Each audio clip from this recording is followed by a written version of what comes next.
Global TV y TVMática presentan.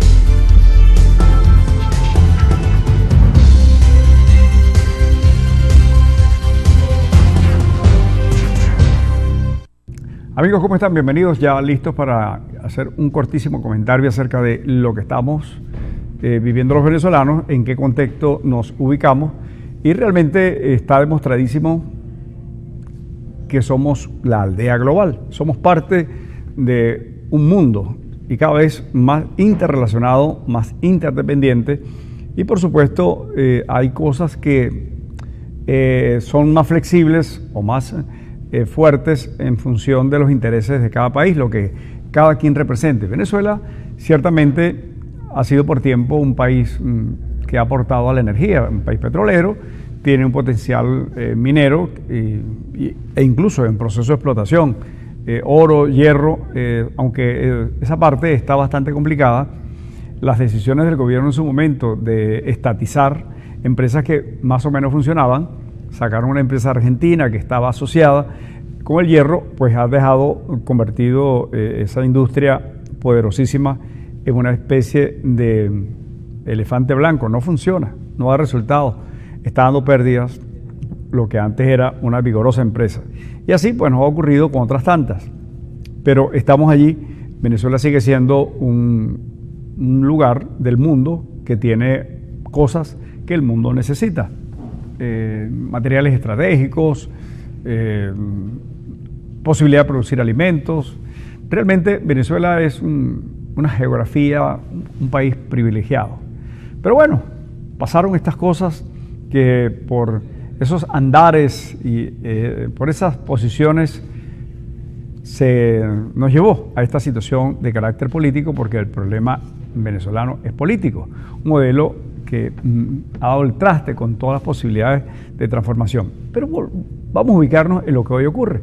La Asamblea de la ONU, que reúne a las más importantes naciones del mundo, casi todos los países están en la Organización de las Naciones Unidas, tienen sede en Nueva York. Nos han dicho que hoy el presidente venezolano iría, ojalá que lo haga. Nos han dicho también que ha venido solicitando una reunión con el presidente de los Estados Unidos. Ojalá se produzca. Se necesita bajar tensiones. Aquí hay que hacer el discurso un poco más sincero. Hay mucha demagogia, mucha hipocresía. Se dice una cosa y se hace la otra. Pues se habla en relación al imperio, cosa yo, y bajo cuerda están negociando unos y otros. Personalmente creo que tiene importancia, porque no son los intereses de un partido, no es la posición del presidente, si pasa esto o lo otro, es el país. Este país que ya está bastante golpeado como para exponernos a seguir en lo mismo, y vamos depauperándonos, nos vamos empobreciendo, vamos viviendo peores cosas cada vez, porque uno siente, bueno, hace 5 años, caramba, las cosas están mal, pero bueno, esto va a cambiar. Cambió, pero desmejorando, hemos ido involucionando. Bueno, de eso se trata. Personalmente celebro, ojalá el presidente vaya a la Asamblea de la ONU, ojalá el presidente sea recibido por el señor Trump y se logre una conversación que tenga que ver con acuerdos para hacer posible que Venezuela regrese al contexto institucional, es decir, que los tribunales tengan en su seno personajes que provienen de un poder que según la Constitución debe seleccionarlos, que deben tener idoneidad, y así todas las instituciones que son los balances que garantizan que una y otra no traspasen las líneas que tienen que ver con los derechos, que conculcan los derechos de los ciudadanos. Son las garantías que debe ofrecer la institución en el contexto del Estado. El CNE debe ser garante para que la gente que vaya a votar se exprese, se cuente su voto tal y cual, para que no hayan presiones, para dar oportunidad que cualquiera reúna los requisitos que prevé la ley, pueda ser candidato a lo que en ese momento se esté decidiendo, alcaldes, gobernadores, presidentes, etc. De eso se trata, eso debería ser el CNE. Pero todo en Venezuela se ha convertido en una especie de brazos dependientes de un partido político y eso ha sido muy malo incluso para el propio partido que si no se pone las pilas va a pasar a la historia una especie de trash ahí muy desagradable, va a ser muy mal recordado el PSUV si no se ponen las pilas, si no aprietan el acelerador para transformar esto, para dar oportunidades. Yo creo que más nadie tiene la primera oportunidad de cambiar esto que ustedes. Y es ciertamente, puede parecer atrevido decirlo, puedo ser objeto de críticas de la oposición o de uno u otro, porque aquí hay mucha gente que escribe, aquí hay mucha gente que dice cosas, y sobre todo en la comodidad de estar por allá viajando como parte de no sé qué cosa, en la oposición, en internacionales, hay de todo. La cosa está aquí, lo que se vive a diario, cuando uno ve las colas de las personas de cualquier edad, esperando un platico de un almuerzo que una vez a la semana entrega, por ejemplo, la iglesia Claret de Maracaibo, hoy miércoles, y otra iglesia, y organización, y gente muy bondadosa. Venezuela ha demostrado tener una solidaridad extraordinaria. Y los países vecinos también. Hacia allá llegan por miles y miles los venezolanos buscando ayuda. Ayer un colega nos manifestaba en una conversación que se va. Y lo hizo con lágrimas en los ojos.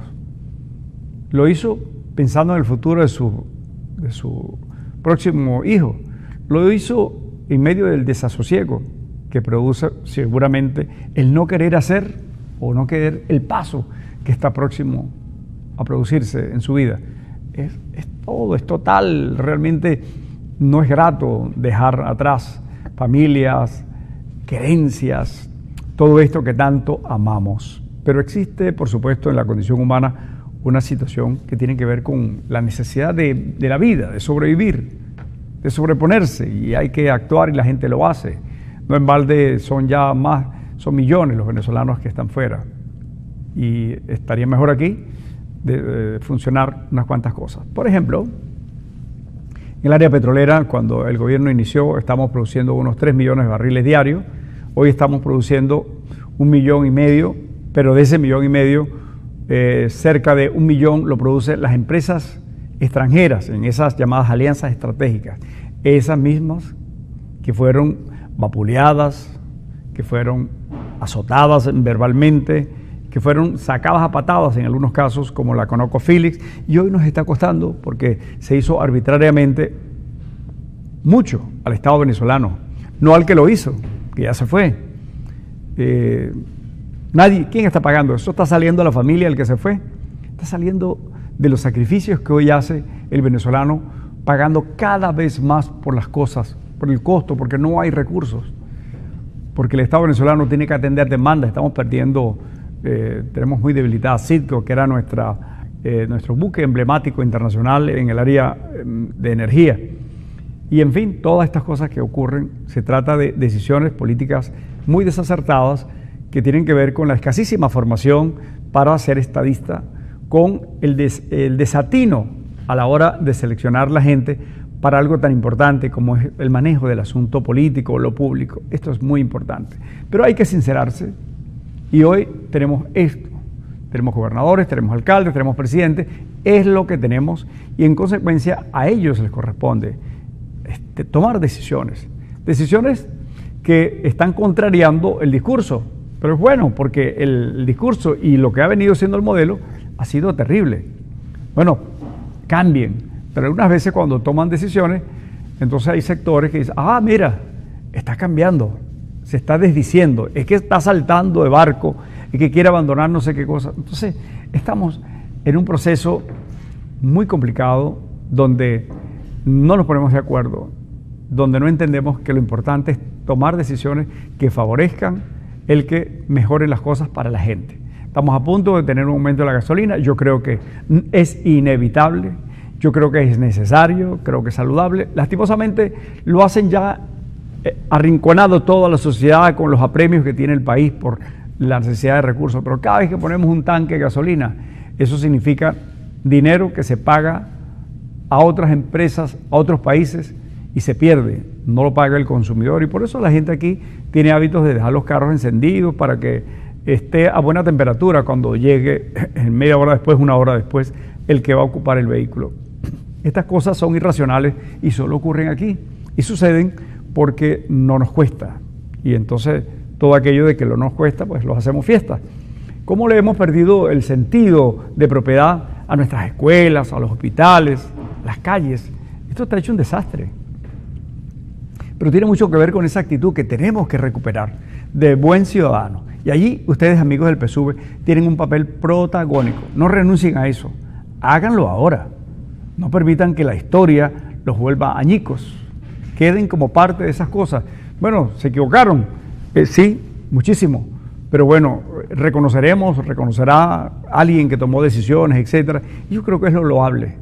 Porque cuando uno ve las estadísticas, escucha los médicos de los hospitales, cómo mueren niños de hambre, ve los cuadros desolados, ve las enfermedades que se pueden curar y no hay medicamentos. Eso es una responsabilidad que tenemos todos, pero ustedes la tienen subrayada. Tienen que presionar a su partido, a su gobierno, para que tomen decisiones y estas cosas se reviertan. Ese discurso grandilocuente, esa retórica tercermundista de que somos no sé qué cosa, de que vamos contra la batalla, contra los monstruos imperiales, eso es una mentira. Tenemos que regresar al discurso honesto de la real situación que hoy tenemos, que es muy complicada y que amerita ponerse de acuerdo. Por eso celebro, lo repito, que si es así, como dice el presidente de Estados Unidos a la ONU, que lo haga. Ese es su deber, que se reúna con quien tenga que reunirse para buscar una salida, para mejorar las cosas en Venezuela. Ese es su deber y es una urgentísima necesidad. Hasta mañana.